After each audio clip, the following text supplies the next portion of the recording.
Hello, I'm Annie Graham Larkin, Executive Director of the Bisbee Mining and Historical Museum. Welcome to the life and times of Renaissance man Ted DeGrazia with historian Mike Anderson. Thank you to our members and donors who enable the museum to provide free online programming and fulfill the organization's mission to discover history, explore Bisbee's past today. To learn how you can assist the museum in supporting its mission and programs by becoming a member or donor, please visit bisbeemuseum.org. The Bisbee Mining and Historical Museum and the Muheim Heritage House Museum are hosting the special exhibit, Bisbee Through the Eyes of Ted DeGrazia. This twin venue exhibit features Ted DeGrazia's works produced during his Bisbee years. Don't miss this opportunity to view Bisbee through the eyes of Ted DeGrazia on exhibit now through May 26, 2025. The Bisbee Mining and Historical Museum is open daily from 10 a.m. until 4 p.m., and the Muheim Heritage House Museum is open from 10 a.m. until 2 p.m. Thursday through Sunday. Okay. Longtime Bisbee resident Mike Anderson is author of Warren Ballpark, a work that delves into the rich history of the playing field. He is also the historian and founding member of the Friends of the Warren Ballpark in Bisbee. In addition to Warren Ballpark, Anderson's historical research has been featured in numerous journals and articles. And if you would like to ask questions during the program today, please type your questions into our Q&A chat box, and we'll gather those questions to share with Mike after the presentation. Also, a link to today's recording of the program will be sent to all of our Zoom registrants later today. And with that, I would like to welcome Mike Anderson. Thank you so much, Mike. Thank you for hosting me one more time, Annie. And I'm really looking forward to this because Ted DeGrazia is my favorite artist and one of my favorite Bisbee and Southwestern personalities. So this is a true treat for me. I hope it's a treat for everybody that signed up for this Zoom talk today. But if not, you can get a complete refund. No, you can't, unfortunately. But it's a fascinating story, and it's a story that is not that well known to folks in Bisbee. It's sort of like Ted DeGrazia lived here, worked here, painted here, and then kind of disappeared from the collective consciousness of Bisbee. But during the time from 1936 to 1942, he was an active part of this community. This is where his real life's quest as an artist started. So, without further ado, let's delve into this fascinating man's fascinating life. And the story starts in Morenci. This is not Bisbee. It looks like Bisbee, but this is old Morenci as it existed around the turn of the 19th and 20th centuries. Ted DeGrazia's family came from southern Italy, from Sicily and Calabria. And like many immigrants who came to the United States, they went west to work in the different types of mines that were located all over the place. In Bisbee, there weren't that many Italians. There was a Credo family and a few others, but most of the immigrants here were Slavic, English speaking, and Mexican ancestry, with a lot of other minorities, ethnic minorities adding the flavor to the mix. But in Morenci, one of the largest groups to emigrate to that community to work in the copper mines were the Italians. And this version of Morenci no longer exists. Old Morenci, with all of its historic buildings, was destroyed from the 1960s through the 1980s in order to produce the humongous open pit mine that exists there today. So the Morenci that Ted DeGrazia grew up in no longer exists. And it's no longer a city per se. It is a town site that's managed by Freeport-McMoran. It's private property. This Morenci was totally different. And this inset here is Ted DeGrazia as he looked as a young, very young man in his teens.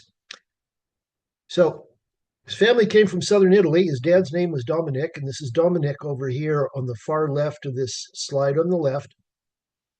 In this photo, and it shows Ted DeGrazia at age 5 holding his dad's hand, shows Italian immigrants mostly working as miners. And Ted's dad, Dominic, worked for Phelps Dodge for many, many years, ended up as a shift supervisor or shift boss and then a mine foreman before he retired. And the Italian community in Morenci was an intact neighborhood that had, as you can see, all these men on their day off, probably Saturday or Sunday. And one of them is sitting on a cask of wine, and everybody's enjoying a glass of grappa. So Ted grew up in an Italian American environment, but he also grew up with a lot of other ethnic groups, including indigenous people, Native Americans, and Hispanics, which informed his taste and direction that he took in art later on. On the right is a picture of Ted, and this is him at about age 10. And after he went to Italy, this is one of his uncles in Italy on the right.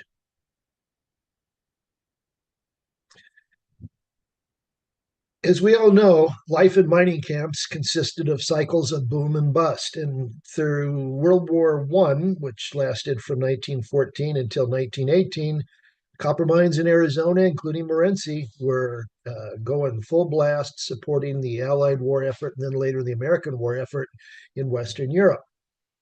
Once the armistice was signed in November 1918, the stockpiles of copper that were already there and were making lots and lots of money for all the mining companies just stayed there because the demand for copper just plummeted. Almost everyone in many mining towns who worked in copper mines were laid off, including the DeGrazia's dad, Dominic. He took the family in steerage, the bottom of the ship, back to Italy because there was no work here. It was either starve or go back home. So they went back home. So at age 10 in 1919, Ettore Ted DeGrazia ended up relocating to southern Italy. The family stayed there until 1925. The photo on the left shows Ted as a trumpeter, and he was a very good trumpet player, in a band uniform. This would have been in Italy. The family came back in 1925 after economic conditions improved in Arizona, and Dominic was able to get his job back with PD. And Ted was enrolled in grade school. There weren't very many educational opportunities in Italy for him to take place. And while there, because he wasn't around conversational English, spoken English at all, he lost his ability to speak English. He came back to the United States speaking Italian. So he was enrolled at age 16 in grade 1 in the Morenci public school system. And over the next few years, he worked his way up from the first grade where he relearned English, and he kept an accent for the rest of his life. He spoke fluent American English, but and Spanish and some Native American languages too, but he spoke with an accent. And that's Ted. And if you can see right there, that's Ted DeGrazia with his schoolmates. It was a difficult experience because he's a 16-year-old kid in school with kids 10 years younger than him. And then he, of course, moved rapidly back up through the grades. 1932, he graduated from Morenci High School at age 23. As he remembered later, many years later, he said, I had a beard when I graduated from high school. And while he was attending Morenci public schools, the teachers there had a hard time pronouncing his name Ettore, so they called him Ted, and Ted DeGrazia it was for the rest of his life. So he graduated at age 23. He did a year or so in the mines and decided that was not going to be his life. And while he was still in Morenci, he joined a band that was formed by his brother Greg. And this is Ted right here. This is Greg. And this is older brother, and this is Frank, who was a younger brother of Ted. And this is a friend of theirs.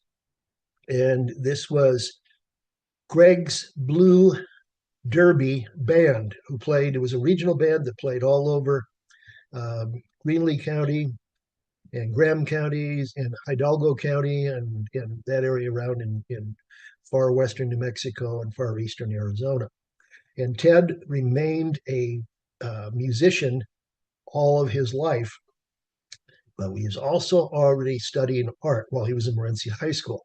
This is one of his very, very first paintings that he did in 1925, and this is called Four Horses. And you can see the different horses. The detail is quite striking, but it's just a still life. There's a lot of what we'll see later on in his paintings wasn't going on yet. It was just four horses posing, and it wasn't too particularly impressive. But this is one of his very, very earliest paintings done in 1925. So he would have been 26 years old when he did this.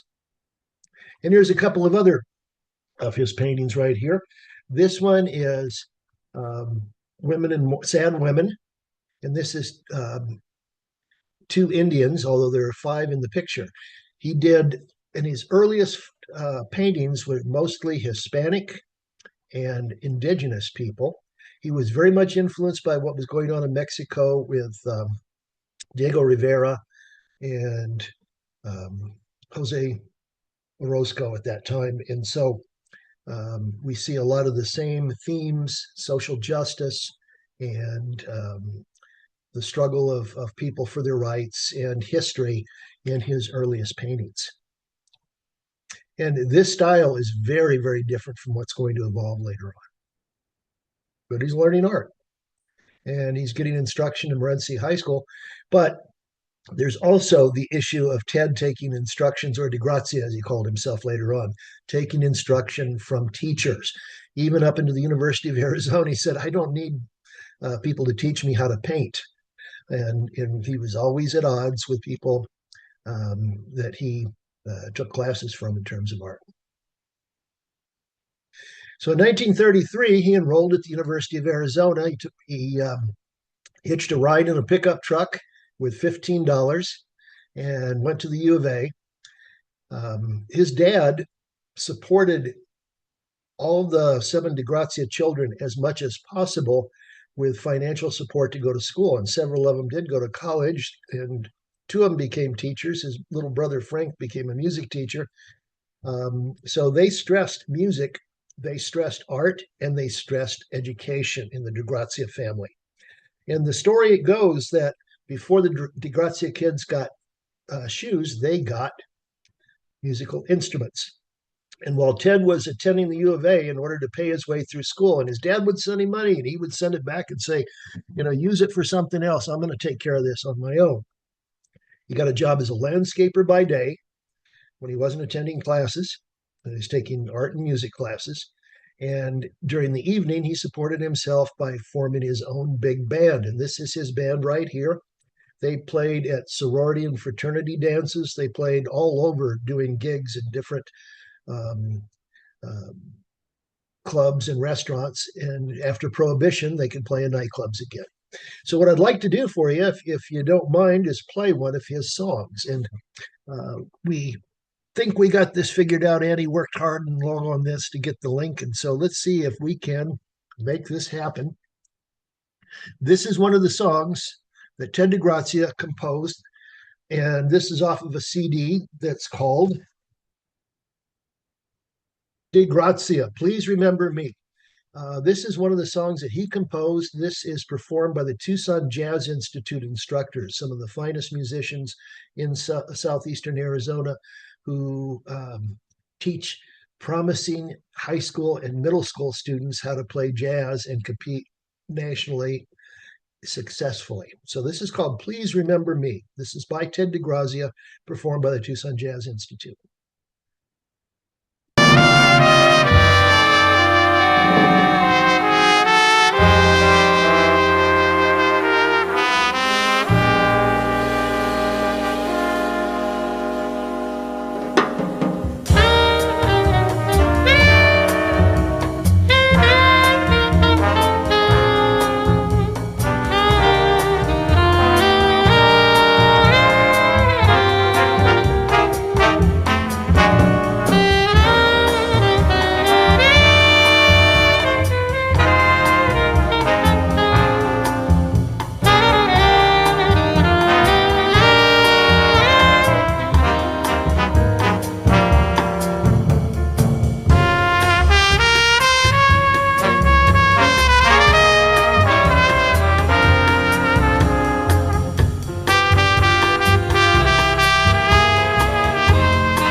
We'll meet again and never part. Please remember me when you are far away. Remember I'm in love with you.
This is going to be one of the Black epic solos.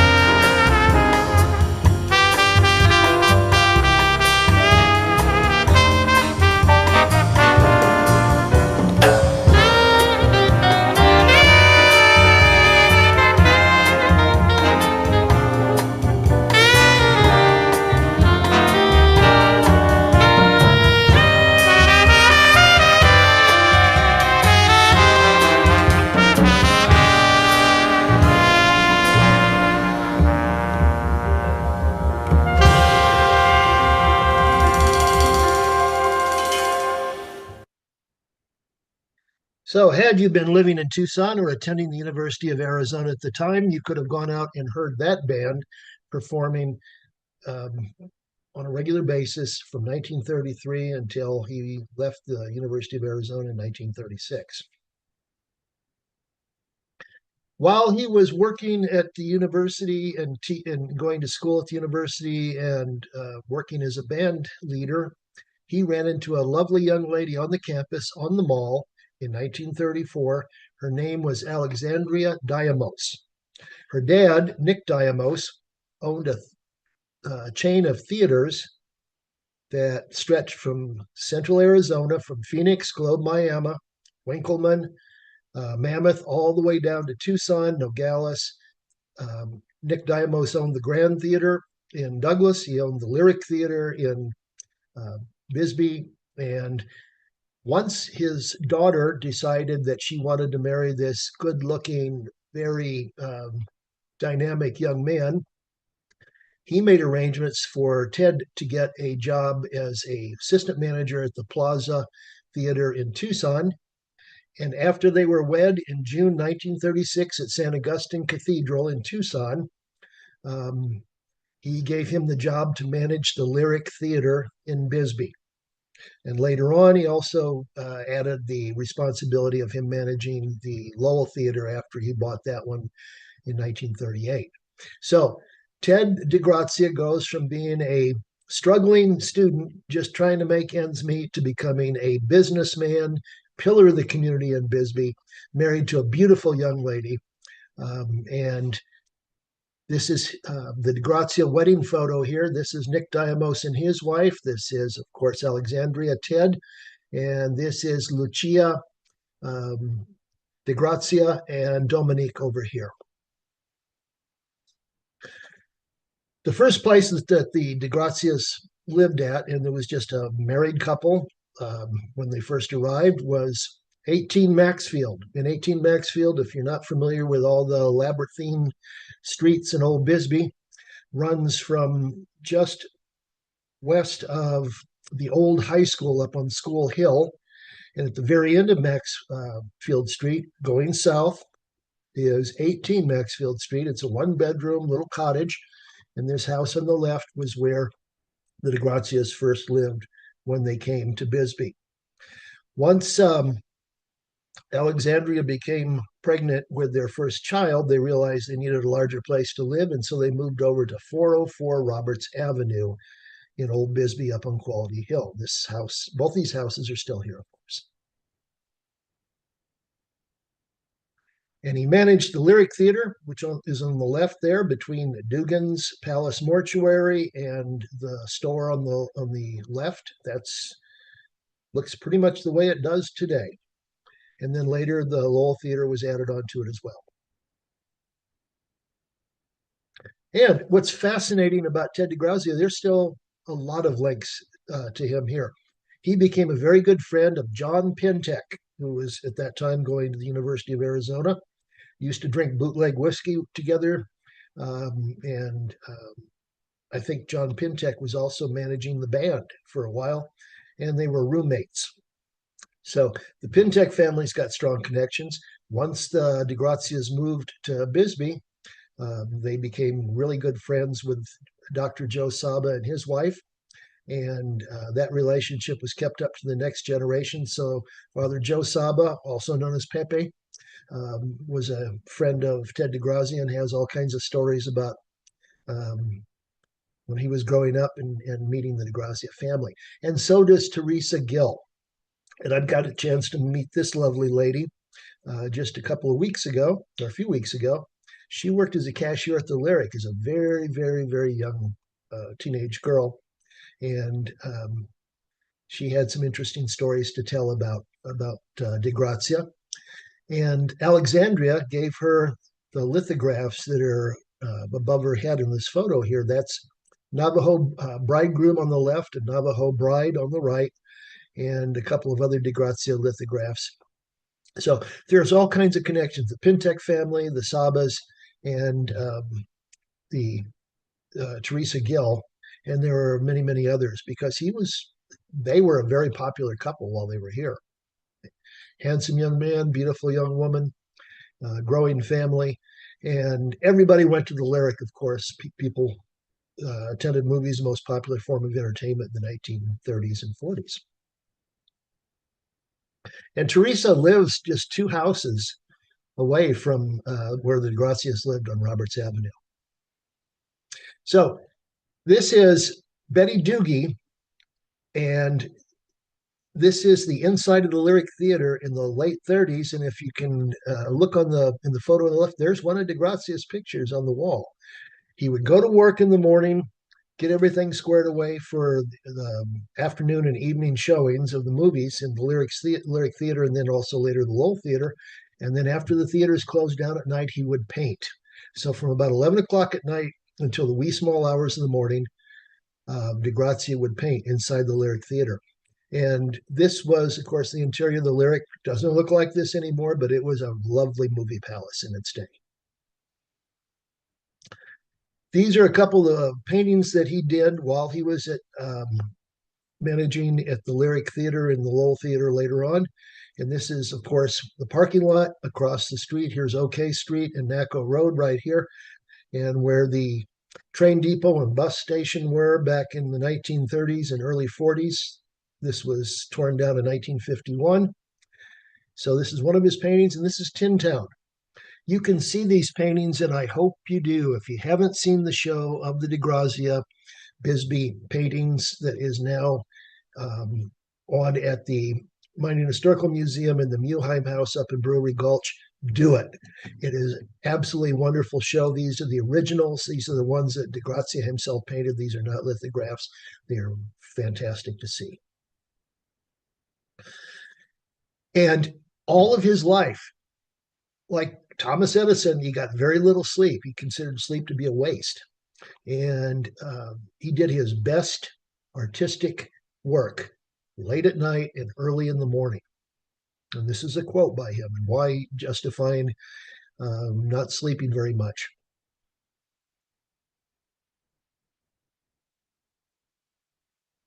He also, while he was there, became a movie producer himself. He bought some movie camera equipment and became a producer and director of the Bisbee Talent Search that showed at the Tucson um, Film Festival a few years ago. And this photo on the left is one of the lovely young ladies in Bisbee that auditioned to become the next Betty Grable or Carol Lombard or Jean Harlow or um, uh, one of the other movie starlets of the day. He also did for the Highway Patrol gory traffic movies. So he would do documentary shorts showing traffic accidents, and Toll the Highway was one of the ones that he did. I thought that was pretty interesting because these are the movies that if you took driver's education in the 1960s, 70s, this is the kind of thing that they showed you to try to get you to follow good rules and respect the laws of the highway. He also, besides doing paintings of Hispanics and Native Americans, he also was focused on mining. And this is a triptych. So it's a 3-panel painting he did of copper mining in Arizona. It's pretty good depiction of what it was like at the time. He never forgot where he came from. And he continued to focus on social justice. So Mexican Revolution was one of the things that fascinated him. Remember, he was looking at Jose Orozco and Diego Rivera's work, the famous Mexican artists and muralists. But he was still a musician.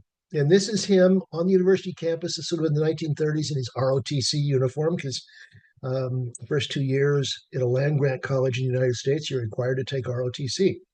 And I would imagine, I know he played in the university band. He was probably also a bugler for ROTC. And this is one of the places he sat in with with other musicians when he was living in Bisbee. This is the ruin of the Blue Moon Saloon, which is east on Highway 80, about a quarter mile east of Grace's Corner. And if you look to the right, to the south, as you're driving towards Douglas, you get past the place where the hills come the closest, the hills of the Mule Mountain foothills come closest to the highway. You'll see a large concrete ruin. That's all that's left of a nightclub that existed in the 30s and 40s and 50s. And this is where Ted DeGrazia sat in with the band. His life in Bisbee was a tug of war between his passion for art and his need to be a conventional businessman. He was a theater manager. He was a member of the Chamber of Commerce. He played golf. He took part in all the community activities like planning for the 4th of July festivities and anything else that was going on. So he's plugged into the community. And this is him right there, sweater, vest, and tie and pipe. He's just regular guy. And it's a good thing. He's got 2 children by 1940, born in Bisbee, and everything seems to be good, but it's not, because he's becoming more and more enamored with the idea of art as a full-time job. So the struggle was beginning. Do I want to work as a theater manager for the Diamosis, making comfortable living and having a good family life and all those things and being a member of the community? Or does he want to go into art? And art ended up winning out. And his decision to become an artist full time and to pursue this line of work and lifestyle ended up destroying his marriage and putting great strain on his relationship with his children. The price was awfully high. He chose to pay the price. In 1941, Arizona Highways did their first feature story on him. It was still black and white, but the publisher of the editor of Arizona Highways magazine, which was transitioning from supporting good roads in Arizona to a tourist magazine to the incredible magazine is today, did a 2-page black and white photo spread on DeGrazia in Bisbee. And if you go to the Mining Historical Museum and to the Mulheim House, you'll see these paintings on display. This is my favorite. You can also buy some of these lithographs at the Mining and Historical Museum, Brewery Gulch at 4 a.m. And he painted the Orpheum Theater, which by the time he was there was the Gore Garage, but he painted it as the Orpheum. He's not selling a lot of paintings yet, and he's putting his stuff up for sale. He's getting $5, $10, $15, $20 per painting, but he's not been discovered as of yet. But in 1942, he and Alexandria took a trip, drove down to Mexico, and talked their way into a meeting with Diego Rivera and Jose Orozco. And this is Diego Rivera on the left, Jose Orozco over here. And they were quite taken by Ted DeGrazia, and of course, he was very impressed by them. And he talked himself into a 2-month internship, schlepping for these guys, cleaning up after them, learning their techniques. They were so impressed by his drive, determination, and talent that they arranged for him in 1942 to have a one-man show at the Palacio de Bellas Artes, the fine arts palace in Mexico City. So that's a feather in his cap. That's a pretty good accomplishment for a young aspiring artist, that these two men would take such a interest in him that they would support him and help him develop a one-man show. When he got back to Arizona, and he moved his family from Bisbee up to Tucson so he could enroll at the University of Arizona and finish his course of studies in art and music. When he got up there, he was asked the university if they wanted to host his one-man show that he'd had at the Palacio de Bellas Artes, and they declined. And this was what he considered to be the first black mark against the U of A. And they did several things over the course of his career that offended him, and he almost turned his back on them when they asked to actually show his work later on when he became famous. We start to see some very different art, and he starts getting more colorful, more vivid, and starts using lines in his photos to demonstrate both motion and emotion.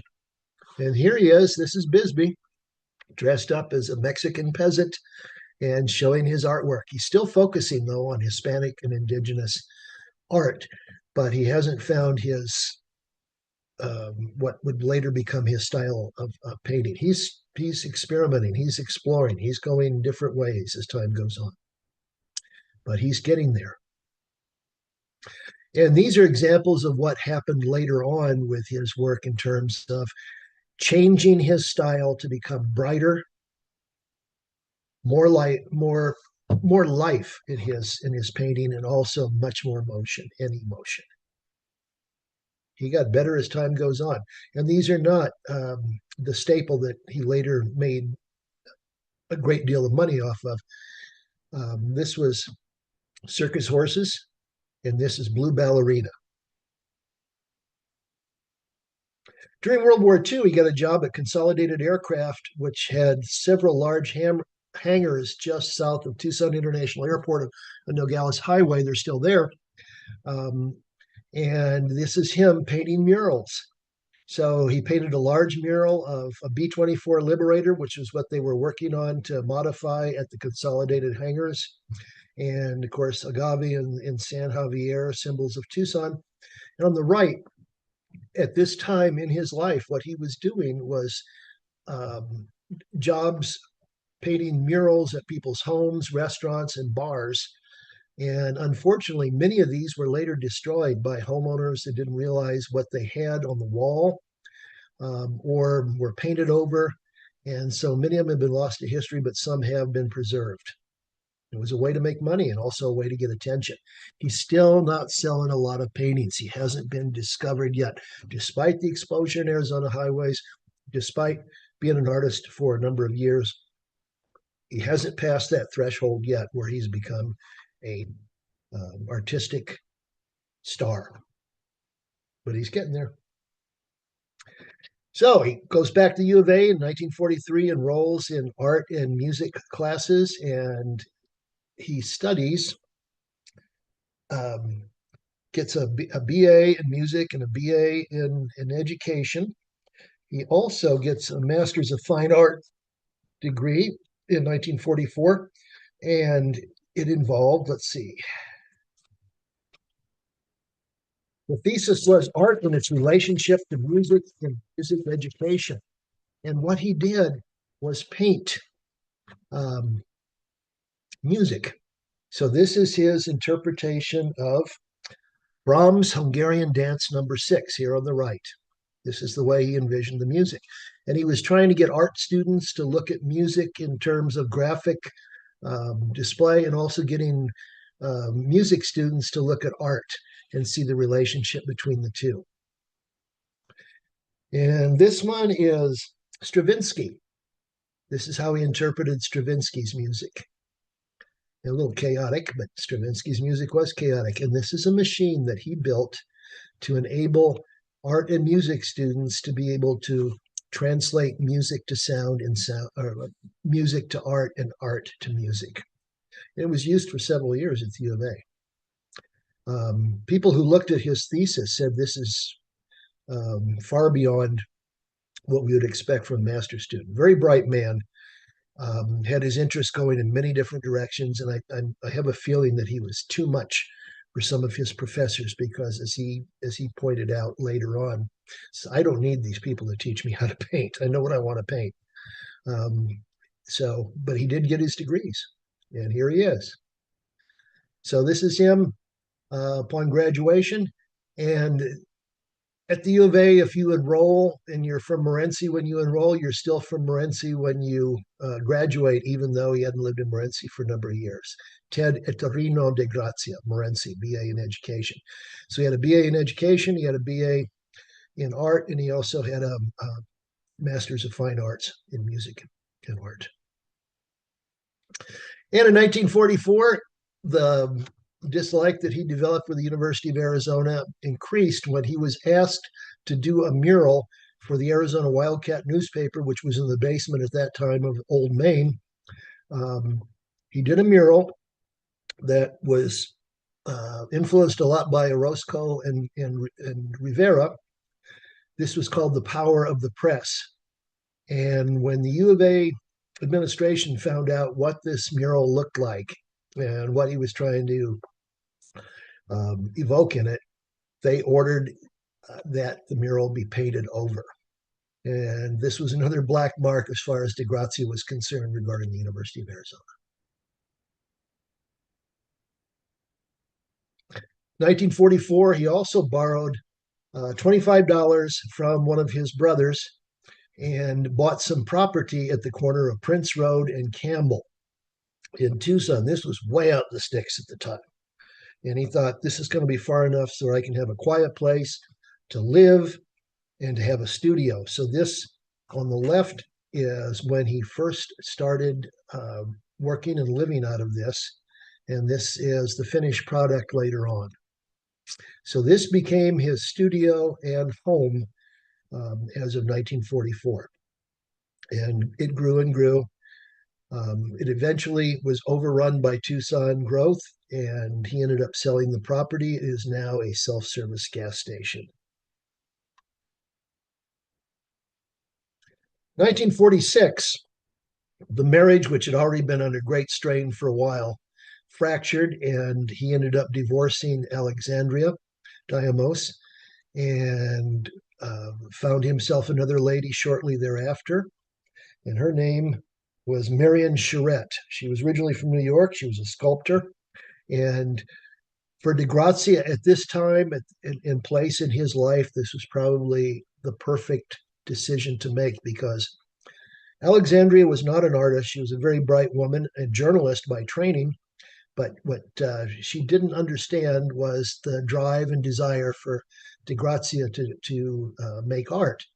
And Marion understood that completely and supported him, and was great assistance in terms of being a muse. She was also a superb business manager. And I think he needed that um, to, to have that kind of guidance in order to make his career work.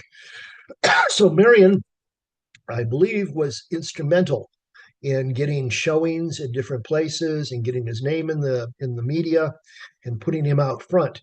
And this relationship lasted up until his death, although the two were not close at the end of his life. They remained married. And she brought a stepson with her, Hal Grieve. And so he's got now 3 children of his own and a stepson. So he has Nick, Kathleen, and Lucy, and now Hal is a stepson.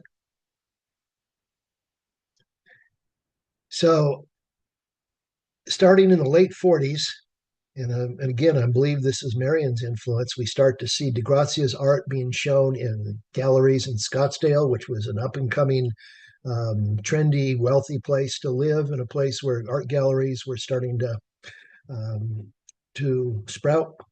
And Albuquerque, Los Angeles, all over the place. DeGrazia's getting seen. And once you get seen, it sort of steamrolls once you get established with a reputation.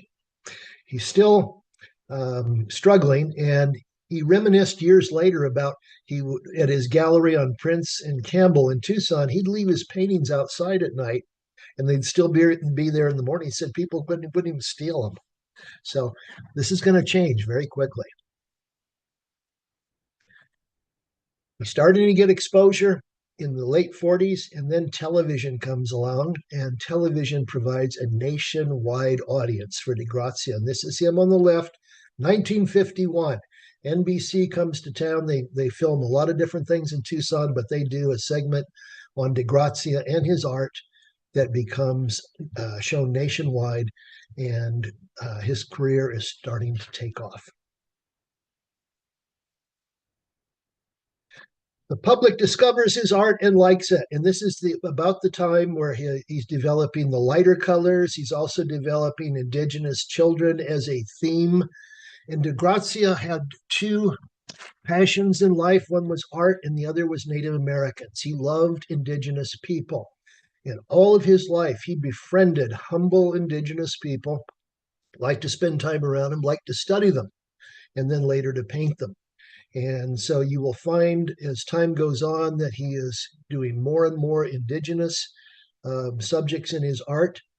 And he's also found something that just absolutely clutches at people's heart. These adorable little indigenous children with their black eyes became his bread and butter. So photos, lithographs, original artwork, all these started making him more and more knowledgeable in terms of the public being knowledgeable about his artwork, and his sales are taking off. Faces disappear from his art in the early 50s. And there were 2 things about that he said. One was, number one, that you could create mood without having facial expressions just by how the subject is portrayed. But the other thing was that he was hoping that the beholder of his artwork would actually put somebody else in that painting so that it would become more intimate to them.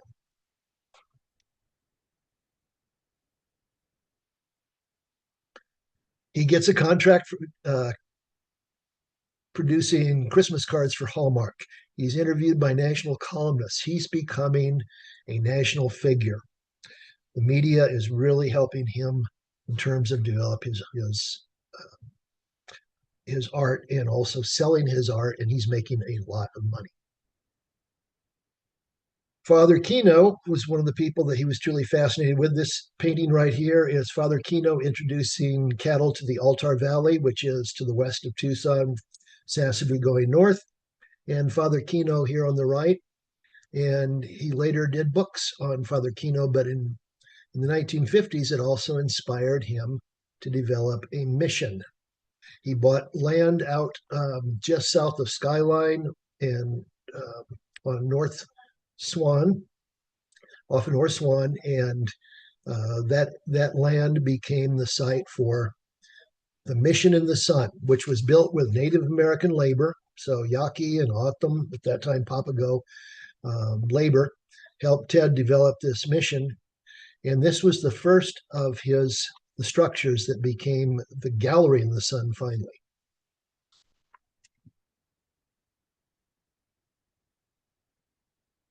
And this chapel became a well-known landmark and was used for Fiesta de la Virgen de Guadalupe every year and still is. He becomes a recognized national name and brand. This is Gene Shalit, the Today Show. This is in the 1970s with Ted DeGrazia. So he's making prime time. On the right is a event at Goldwater's department store in Phoenix. It was supposed to last 2 hours. You either bring in your own DeGrazia merchandise and he would sign it, or buy something there while he was there. And this ended up, and you can see the lines going out the door at Goldwater's. It lasted 7 hours. People just kept coming. They brought their own stuff from home, or they bought it from him. What you can't see in this photo, but what a lady who attended my talk at Copper Queen Library told me, she said, I was there and he was drinking the whole time, and he had to get a ride home afterwards. So this was a fascinating thing. DeGrazia could get away with things that other people couldn't. I can't imagine anybody else doing a signing at Goldwater's and being allowed to drink on the job. But DeGrazia was DeGrazia, and he got to do what he got to do. So he's becoming internationally or nationally famous. And he starts doing books. And some of the books, the text is done by other people. Some of it's done by him. And books on different subjects, usually indigenous people or Hispanic historical figures. This is Fray Junipero Serra, the missionary in California that created a chain of missions. And even though his art was being panned by critics, his books were not. So it's interesting how his art was being perceived. The public loved it. Critics said, but they liked his books. This is Padre Nuestro. If you get a copy of this, it's going to cost you a lot of money. I have a couple of his books that are basically pencil sketches. They didn't cost very much, but these things are going to cost hundreds, if not thousands of dollars if you can find the originals. And this was Father Kino, and it's full of beautiful, beautiful plates of his paintings, reproductions of his paintings. This is Papago Burial. This is the original name given by Metagon, white people and Hispanics, to the Tongaotum desert people today, and Seris over here. So he did books on them too. And these books, this one that was done on at that time, the Papago, it's going to cost you if you want to buy one. I would love to have one, but it's just very, very expensive. These things are collector's items. This was a bullfighting book that he did. And he told the story from both sides, both the bull and look at the motion in this. Look at what he has developed in his painting, and it's magnificent. The swirling cape, the charging bull. And then in 1960, United Nations asked him to do a series of cards. So they could be Hollywood holiday cards, greeting cards, however you want to use them, full color reproduction of Los Niños, this wonderful painting of indigenous children joining hands and dancing in a circle. So in 1960, DeGrazia became an international figure. And those who sneer, including critics, as far as his cute little indigenous children, this was a series of Stations of the Cross paintings that he did. And he wasn't very religious. He was spiritual, not a churchgoer, but look at the passion and power and dark drama in these crucifixion paintings. He did 13 Stations of the Cross and then a 14th station, Resurrection. The Christ figures in all these are different ethnicities. This one over here is white. This is Native American. Some were Asian, some were black. And I think what he was trying to say is that spirituality is universal.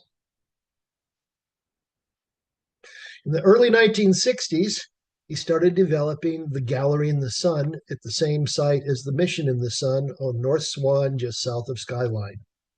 And this became a very, very popular venue for art. It still is today, and it has visiting artists as well as 15,000 of DeGrazia's pieces of art in the collection. He's become a larger than life figure by the 1960s, and he runs across a newly transplanted Tucsonan named Broderick Crawford, who in 1949 won an Academy Award as Best Actor, played Willie Stark in All the King's Men, and then was a highway patrol supervisor in a television series. Crawford had moved to Tucson. These two guys hit it off. What DeGrazia said was, as far as their relationship is concerned, we're going steady. And they were just great friends. He also developed a close relationship with Lee Marvin. So macho actors and Ted DeGrazia got along really, really well. In the 1970s, he was told by the IRS that we're going to tax your paintings, all of your stuff, doesn't matter, sold, unsold, you're going to have to pay taxes on it. And because it's valuable, and it's also going to be taxed when the people who inherit your estate after you die. So as a way of protest, he took 100 of his paintings, not the best, but 100 of his paintings up to the Superstitions, and in front of cameras burned them.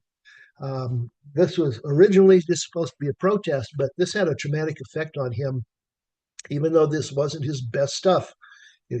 I think he felt it was like killing his children, because he didn't paint for 2 or 3 years after this was done.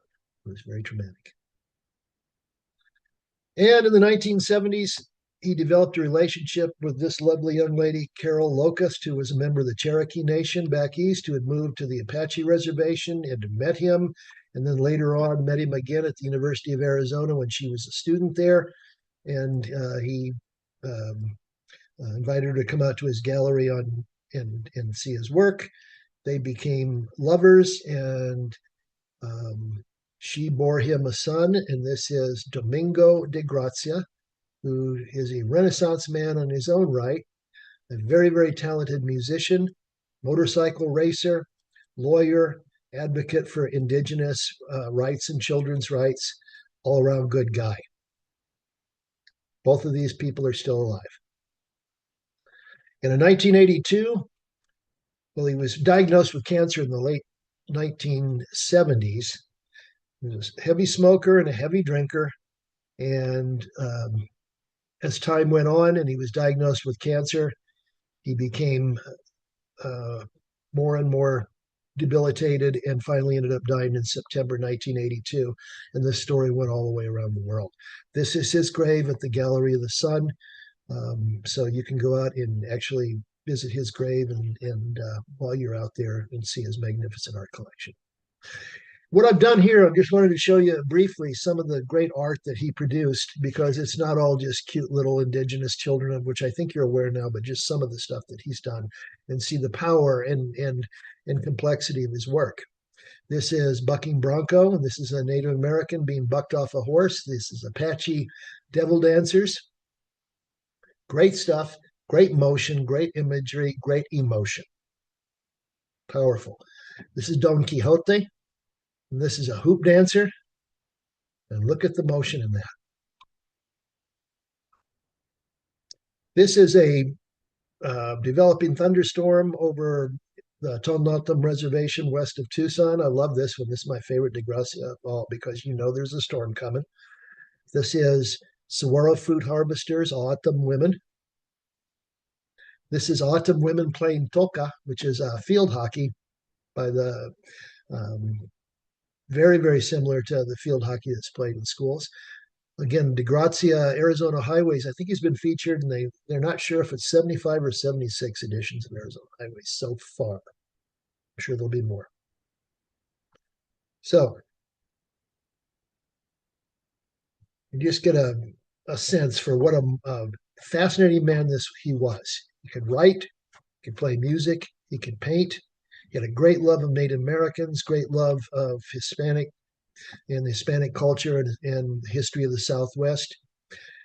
He often claimed he was the most reproduced artist in the world, and that may be true because what he learned in the late 40s was rather than just sell the original painting and be done with it, that you could make a lot more money selling high quality lithographs, reproductions of the original, and keeping the original. So Ted DeGrazia, when he died, was a wealthy man. According to Lance Laber, who is the executive director of the Gallery of the Sun, they believe that he left about $500,000 in cash and Chivas Regal cartons in his quarters when he died. So, successful artist who I think is underappreciated by critics, and people still flock to the gallery, and people are still buying his art. And that's the show. All right, Mike, thank you so much. And before we get to the Q&A, I do want to say thank you to Lance Laber of the DeGrazia Gallery in the Sun for the use of DeGrazia's song during the presentation. And if you would like to purchase a copy, I encourage you to please support the Gallery in the Sun and purchase it through their website at degrazia.org. It's good music. Yeah, I'm going to stop your share, Mike, so you can show the cover of the CD a little bit better. Elizabeth was asking if you could do that. How's that? That looks good. Okay, and it's marvelous. It's marvelous music. It's tangos, boleros, dance tunes. It's just good stuff, and it really gives you a sense for this guy wasn't just an artist. He could do a lot of different things. He was a Renaissance man. Indeed, he was. And pardon, what was the most surprising thing that you learned about DeGrazia in your research, Mike? That's hard to say because there were so many surprises. I think one of the most interesting things was the tug of war that was going on in his mind while he was in Bisbee. You know, we usually his time in Bisbee is described as he was theater manager, but he was already developing his artistic style. He was already developing his passion for art as a full time vocation, and it was here in Bisbee that he made the decision. He crossed the Rubicon. It was going to be art, and he left. It cost him his family. It cost him a lot of things. But that was, I think, the most interesting thing I found. And do you know more about what he did while he was in Bisbee, or was it primarily working at the Lyric and painting? Those two things right there. He was also involved in, I mean, he was plugged in as a businessman. If you think about people that own art galleries today or people that are involved in anything to do with the arts, whether um, you realize there's other things that they do besides just running a gallery or running a shop. And it was like that for him here too. So he was involved in the social life of the community. He was involved in economic development, things like that too, and branding Bisbee. And are there any modern artists who are mentored or strongly inspired by Ted and his work that you're aware of? You know, you'd have to go to the gallery and talk to them. I know that there are a lot of visiting artists who come to the Gallery in the Sun in Tucson, DeGrazia's gallery, which is still a functioning art gallery and a place for young artists to develop their styles and to show their artwork. So I think he's influenced a lot of people, both by his unwillingness to do what critics wanted him to do. He was a rebel, and I think that that's probably something that appeals to a lot of young artists. Indeed. And was he ever inspired by the work of Frida Kahlo? I noticed some similarity in that controversial mural at the UA, and that's a question from Christine. You know, I'm sure he was because um, Frida Kahlo and was part of the scene. Diego Rivera and Jose Orozco. He met her when he and Alexandria took their trip in 1942 down to Mexico City. So I'm sure that her work, as well as Diego Rivera's and Jose Orozco's, had an impact on him. And before we sign off, I do want to remind our audience that the exhibit of Bisbee Through the Eyes of Ted DeGrazia, the Twin Venue exhibit, is on display now through May 26, 2025 at the Muheim Heritage House Museum and the Bisbee Mining and Historical Museum. The Muheim House is open from 10 until 2 p.m. Thursday through Sunday. The Bisbee Mining and Historical Museum is open from 10 a.m. until 4 p.m. daily. I also encourage you to visit the DeGrazia Gallery in the Sun. They are located at 6300 North Swan Road in Tucson, and they too are open daily from 10 until 4. And it is a truly moving experience to visit that gallery.